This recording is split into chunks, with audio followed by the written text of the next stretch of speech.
গরু মাংস রান্না করেছিলাম আজকে। আসসালামু আলাইকুম। গরু মাংস রান্না করার জন্য প্রথমেই চুলায় একটি কড়াই নিয়ে কড়াইতে কিছু জিরা টেলে নিচ্ছি আমি। জিরাগুলো ভাজা হয়ে গেলে উঠিয়ে নেব একটা বাটিতে। এখন আমি কড়াইতে পরিমাণ মতো সর্ষের তেল দিয়ে নিলাম। সর্ষের তেল দিয়ে মাংস রান্না করলে আমার কাছে মনে হয় স্বাদটা একটু বেশি হয়, এই কারণে আমি মাংস রান্না করার সময় শুধু সর্ষের তেলটা ব্যবহার করি। পেঁয়াজ দিয়ে তেজপাতা দিয়ে আমি এগুলো লাল করে ভেজে বেরেস্তা বানিয়ে উঠিয়ে নিলাম ফুরানি বাটা করার জন্য। এখন দিয়ে দেবো আমি বাকি পেঁয়াজের মধ্যে একটু পানি মশলা কষানোর জন্য। গ্রাইন্ডারে বেটে রেখেছিলাম জিরা, পেঁয়াজ আর কাঁচামরিচ একসাথে। দিয়ে দিলাম আদা রসুনের পেস্ট, পরিমাণ মতো লবণ,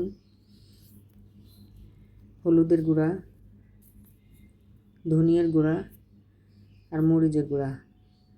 আমরা ঝালটা একটু বেশি খাই, এই কারণে কাঁচামরিচও পেস্ট করে দিয়েছি, আবার শুকনো মরিচের গুঁড়াও বেশ খানিকটা দিলাম।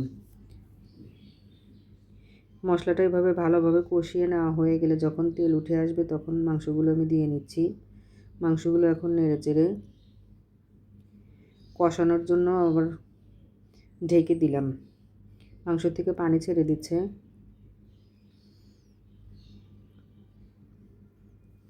অনেকক্ষণ মাংসটা কষানোর পরে তারপরে আলু দিয়ে দেবো। প্রথমে আলু দিয়ে দিলে আলুগুলো ভেঙে যাবে, এই কারণে কিছুক্ষণ মাংসটা কষিয়ে তারপরে আলু দিয়ে আবারও কিছুক্ষণ কষিয়ে নেব।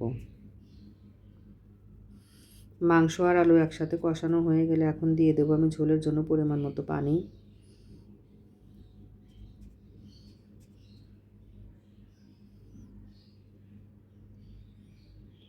আবারও ঢেকে দিয়ে মিডিয়াম আঁচে আমি অনেকটা সময় ধরে মাংসটা সিদ্ধ করে নিয়েছি।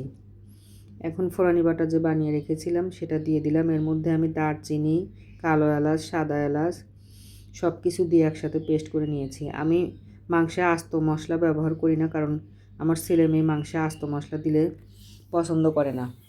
রান্নাটা আমার হয়ে গেছে, ঝাল ঝাল আলু দিয়ে গরুর মাংসর পাতলা ঝোল।